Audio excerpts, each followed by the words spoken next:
Coogs House. All right. Nearly 7 minutes into the basketball game against the Tulsa Golden Hurricane, the Houston Cougars found themselves down 10-9. Safe to say that the game went a little bit different after that. Let's get to it. You are Locked On Cougs, your daily podcast on the Houston Cougars, part of the Locked On Podcast Network, your team every day.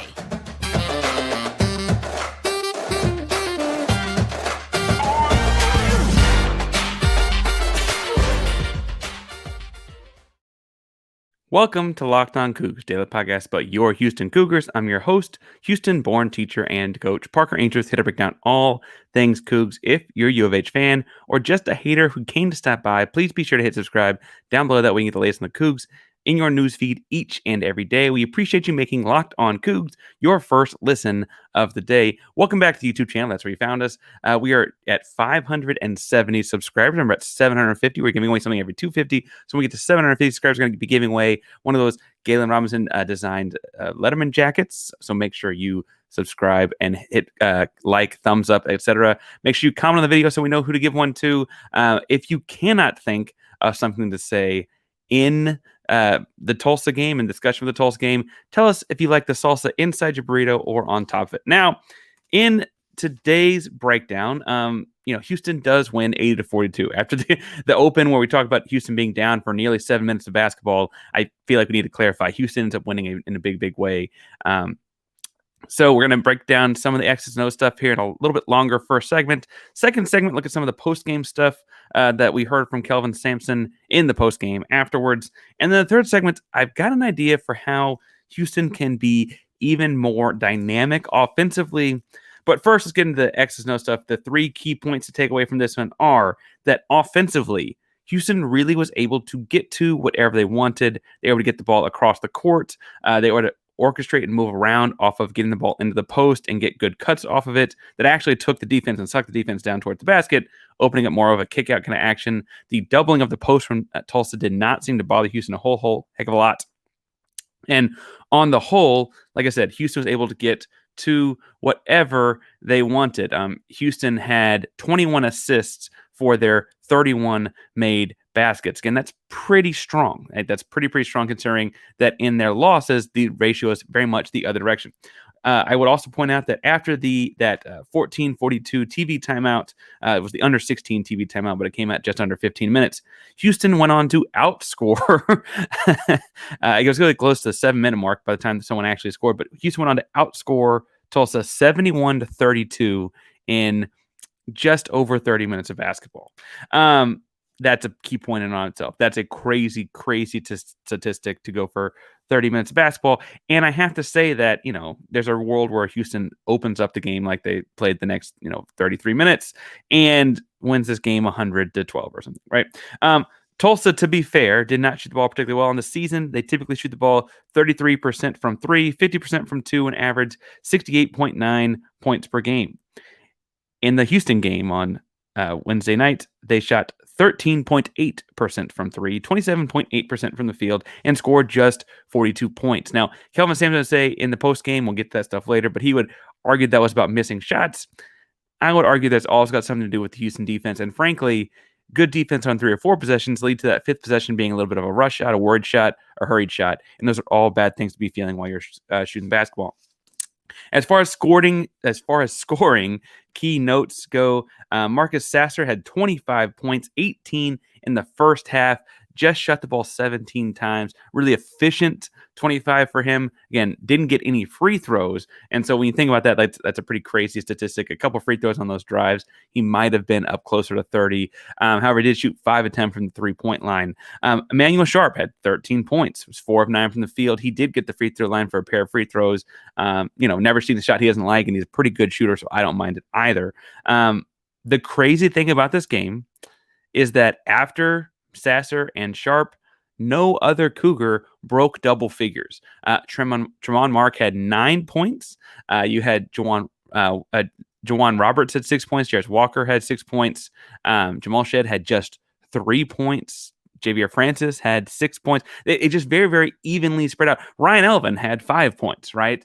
And frankly, when I talk about the Houston Cougars being able to get to whatever they want to on offense, it was because outside of Sasser just going off at one point in the first half, that like latter 10 minutes of the first half, what would be the second quarter of a 4-quarter game, it was really just whoever had the open shot hit it. That was how it went. There was no selfishness, a very selfless basketball game as a whole. Again, 21 assists on 31 made shots. That kind of a basketball game.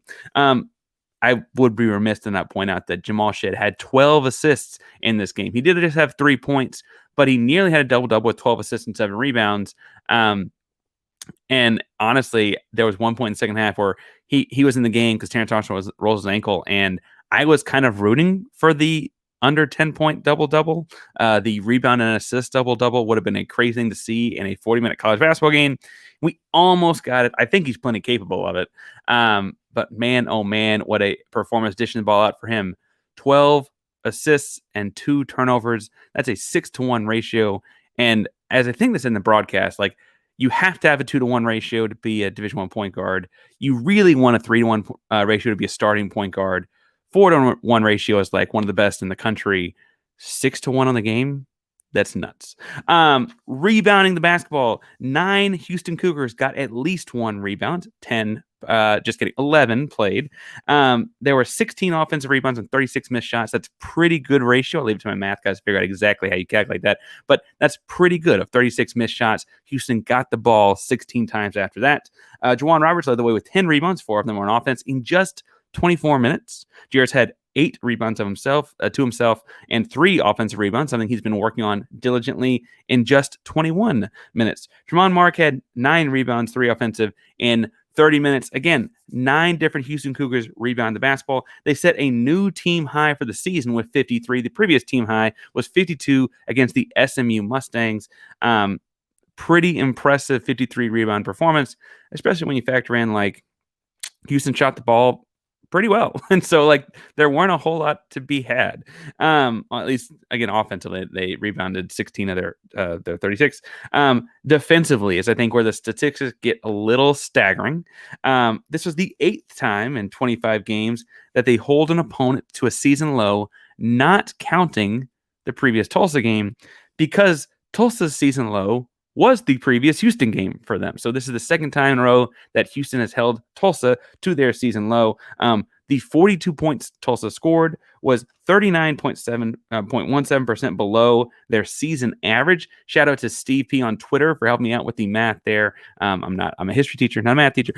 But I think the thing that we're seeing over and over again is that what makes Houston a top seed in the tournament quality team, a top team in the country quality team, what makes them great, not good, is it doesn't really matter what you do offensively, even if you feed a big offensively, and they don't have anyone over 6'8" in the starting lineup, right?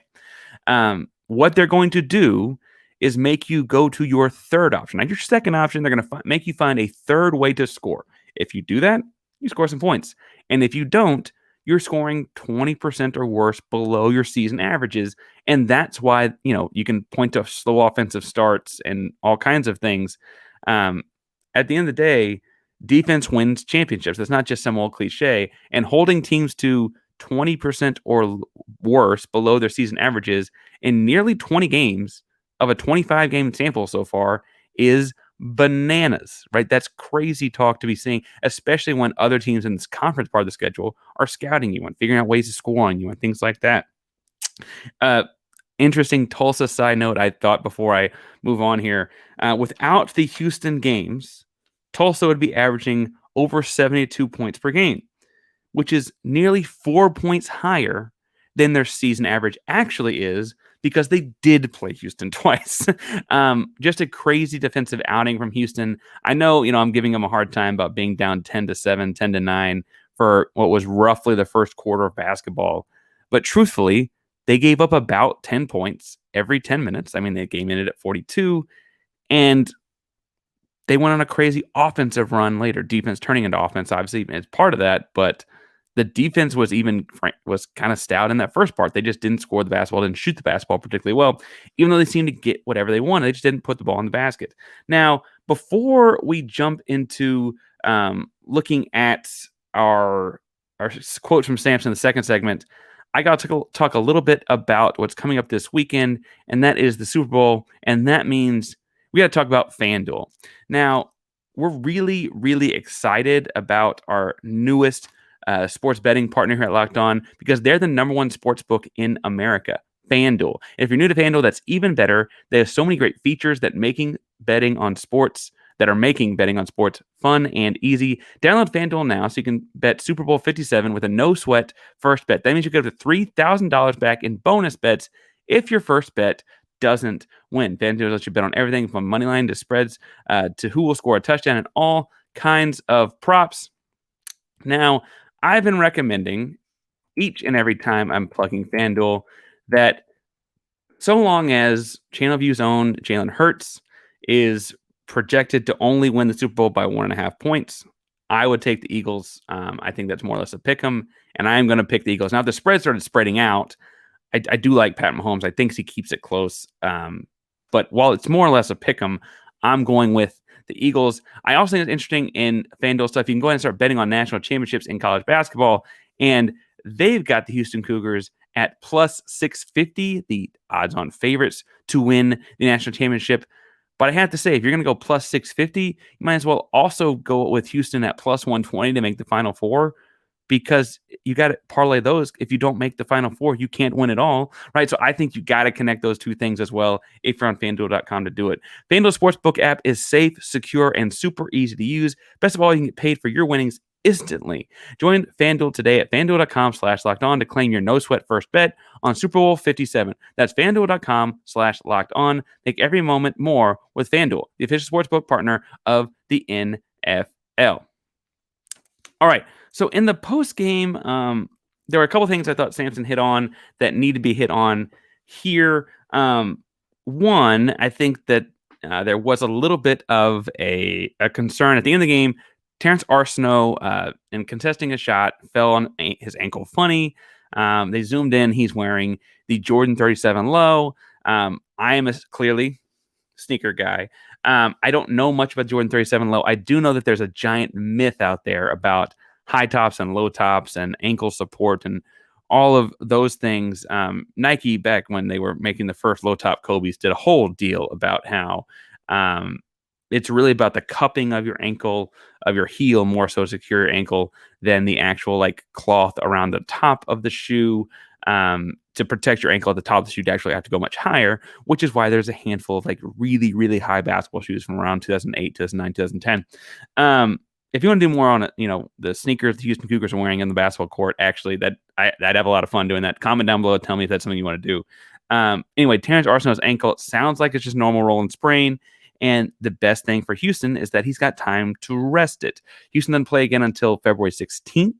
And Kelvin Sampson, the post game, that they're going to take Thursday off as well, will likely take Sunday off. They'll practice Friday and Saturday. And it sounded almost like, in the intonation of his voice, that if those practices go as they should, they would have Sunday off as well. And, then spend the rest of the weekend here for SMU next Thursday.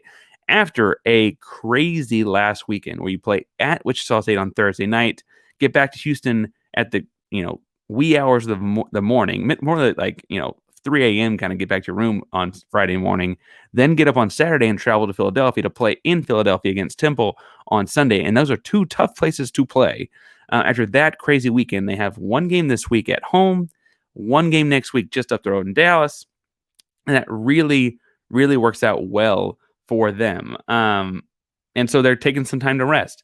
To date, Sampson said, I know the pulse of this team and what they need, and what they need right now is rest. And that was the overarching theme of talking about Terrence Arsenault's ankle and what they're going to do at practice and all those kinds of things. That's why I'm going on and on. I probably should have opened with that. But they've had 84 practices since the start of the season to date.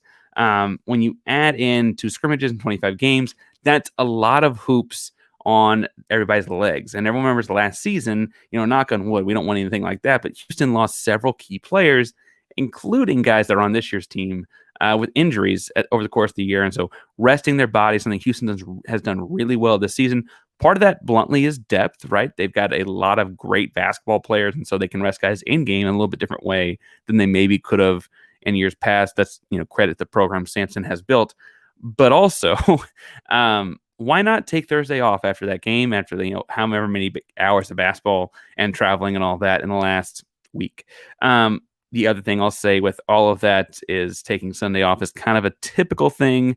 Now with the chaotic schedule of college basketball, some of your biggest games end up being Monday, so it's not always the case.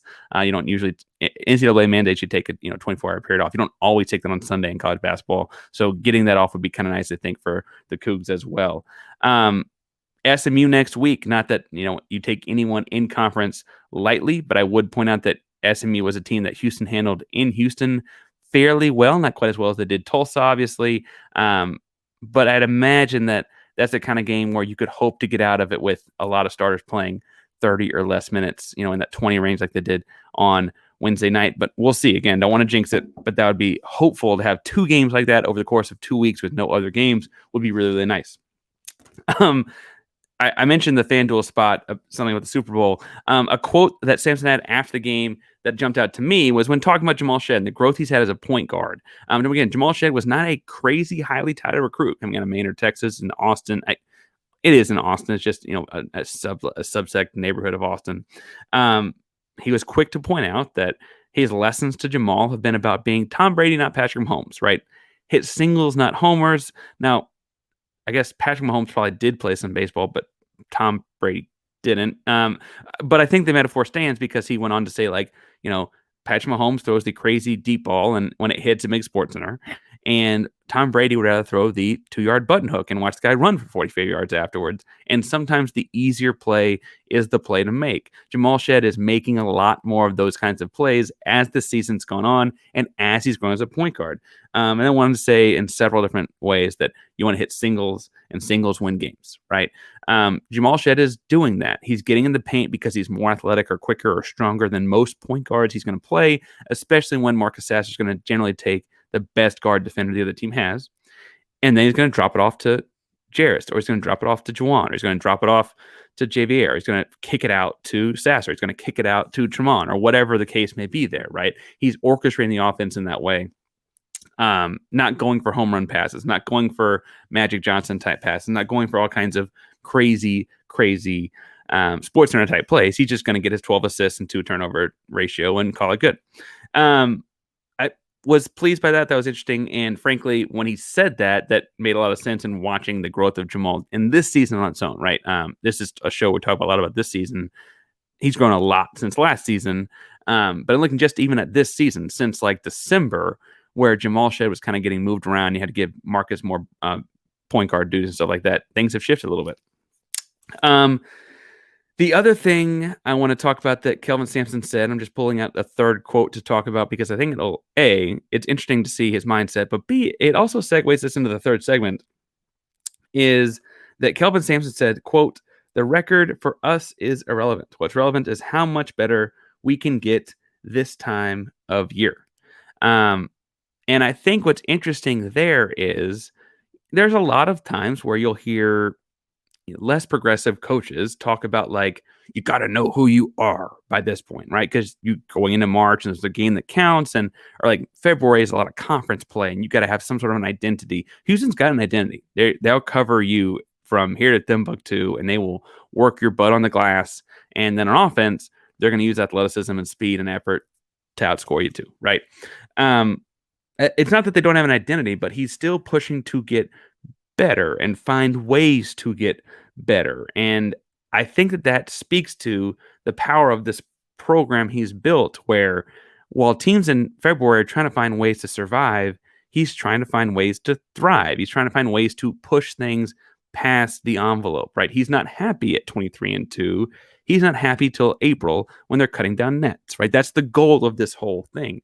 And so anyway, that was an interesting quote, because I would have thought, obviously, Tulsa's not in the same class of competition. No knock on them. They're rebuilding the program, etc. Right? But it would have been easy to rest on your laurels. You're kind of hitting this break. The players literally don't have practice on Thursday. And you're kind of at this point, you're like, okay, we're doing pretty well. Right? Got some stuff to get better at. We're doing pretty well. And it's not that. He says they're a good team. He says they're good at certain things, but they're looking at things to get better at. I've got one idea of a way they can get better in the third segment. So let's look at one key way I think that they can get better. And there was a flash of it in the ball game on Wednesday night. And I think that's in unleashing Jarris Walker in more of a point guard role. Now, in the game, Jarris had a kick-ahead pass, and I believe he hit Sasser. I'll pull up the thing to be sure, but he hits Sasser for what was like a home run type touchdown pass for a layup. And I think that let me make sure I got it right here. No, I'm sorry. I think it's Shed actually.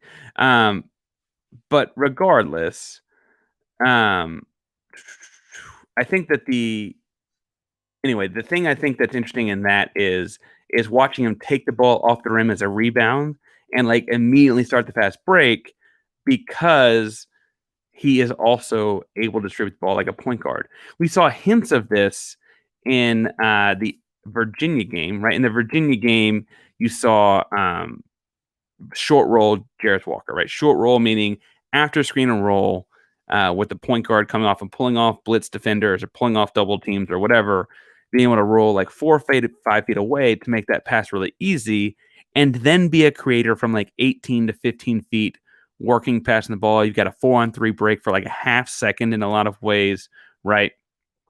And so that's the move you see. That's the move you see Jarris Walker like kind of like projected at the next level, right? That after that Virginia game where he's able to do that, all of a sudden it's like, oh man, how great could this guy be, right? What I think is interesting is that that's really just a glimpse of what Jarris Walker can be. And we saw with that kick ahead pass another glimpse at it, and that is bringing the ball down as not Magic Johnson, LeBron James, 6'9", true point guard, but a guy that can do that in spots, right? A guy that sees the floor well enough and is so selfless as a basketball player that he's going to absorb the defense and kick it to the right guy in those moments in a full court situation as opposed to that condensed short roll situation. Point Jarris is a thing. If you remember when we talked to Tyler Rucker I guess it's been almost a month and a half ago at this point, of No Ceiling, talking about Jarris Walker projecting the NBA. When they go back and watch the IMG tape, that's the moments you really, really see it, right? So like when I pulled up IMG tape, worth pointing out, first of all, he started for 4 years at IMG. They missed a COVID year in a lot of ways. It kind of got put into shambles, and he missed part of his junior year hurt. But the IMG thing is obviously like an academy and high-level high school basketball. Played with guys that start at Baylor and Alabama and all across the country, guys in the NBA now, right? On the young side of the NBA would have been like seniors when he was a sophomore kind of guys. But a senior at IMG, he averaged 16 points, 8 rebounds, and 4 assists. And I think people look at the 4 assists like, oh man, that's not a whole lot. But like when you watch them play, they ran so much ISO ball at IMG because they had such phenomenal athletes that getting 4 assists is impressive. The games I watched, and I watched these before the season started to kind of get myself acquainted with Jarris Walker. I watched actually more than just a couple because they're really fun to watch. The IMG team's really good. The two that I had to go back and check my memory to make sure I had them right, that really you get to see shots of point Jarris in a lot of ways, were IMG versus Sunrise and IMG versus Bishop Walsh. Now, Sunrise at the time was ranked #1 team in the country via NIBC, which is like a national high school basketball conference, some of the best teams in the country that are academy type teams. But at the end of the day, in spots of each of those games, key plays were made by Jarris in the open floor like a point guard. Now, I'm not sure I'm going to run my entire offense through him driven the ball 100 times. It's not quite where I'm putting him at, but I think he's kind of getting close to being able to take the free reign there, take the ball off the rim, and sprint with it. That way you have Jamal Shed out sprinting ahead of it for the home run. That way you have Sasser and Mark sprinting into the corners in a way that takes the defense out with them. And if Jarris is going down the lane, they've either got to choose to give up the 3 to Mark and Sasser, Tremont Mark and Marcus Sasser, not anyway. And then, or they give up a wide open dunk to a 6'8", 240-pound monster, right? Like, I don't know how you deal with that. I think it's really interesting to see. I also think that, frankly, it's the kind of thing where if you start to unlock that in February and March, I don't know how teams get ready for it that fast, right? The season's going crazy fast. there's not a whole lot. I mean, that's like preparing to cover Giannis Antetokounmpo in the NBA, right? How do you get in front of the locomotive once it takes off and it's going full speed? I think that's where I look at it. And that Point Jarris, I think, also takes the pressure off of some of the other guys in the roster. In the half court, I think I'd still put the ball in Jamal's hands. Again, he's worked crazy hard to get where he is, and he's a very, very good college point guard. And I've said this for several episodes now, but I do think there's a world where Jamal Shead is getting paid to play basketball after his time at U of H. I just don't quite know yet what level it's at, and that's someone's pay grade higher than mine. But I think Point Jarris has an opportunity to really shine in this team. And there's a moment in the Tulsa game where it just kind of popped out. And I wrote down on my notes, like, that needs to happen more often, right? Like that, taking the ball off the rim, first working to get the rebound. He had a great rebounding night for himself. And then pushing the break on his own opens up a lot, right? And that was kind of where I think things need to go. Now, there's not a whole lot else to take away from this Tulsa game outside of the fact that, like, Houston dominated a team they should dominate. There were other big upsets on Wednesday night. Vanderbilt beat Tennessee. That's a top 5 upset, right? You're looking across the board at a couple other, teams falling down. At the end of the day, Houston is winning. Houston is beating teams not in their playing field or not quite at the level of their program like they're supposed to, right? Be fair to Tulsa. I guess on the road up at Tulsa, it was a 39-point win for Houston. At home, it's a 38-point win. So maybe Tulsa's getting a little bit better when you look at things like that. But on the whole, when you look across the board and you see, like, West Virginia knocking off Iowa State, right? I wish we'd see Oklahoma knock off Baylor, but I guess Baylor pulled that out. Just double checking right now. You're seeing these moments where, like, other teams in the top 10 are kind of faltering and Houston seems to be exceeding expectations, right? Really, really fun thing to watch. If you want to talk about it with me all weekend long, right? The Cougs are off this weekend. We got plenty to talk about at Locked On Cougs. You can find me at Painsworth 512, PAINSWORTH 512 on Twitter, Instagram, and all your social media handles. I'll be happy to talk all things Cougs. The Rockets lost a tough one. I had that on right before I started hitting record. I had that on while I was, like, pulling my stats together, and right before I hit record. That's a tough one to lose. I can talk with that stuff as well. Astro is still, World Series glory. Texans hiring D'Amico Ryan. It's a great hire.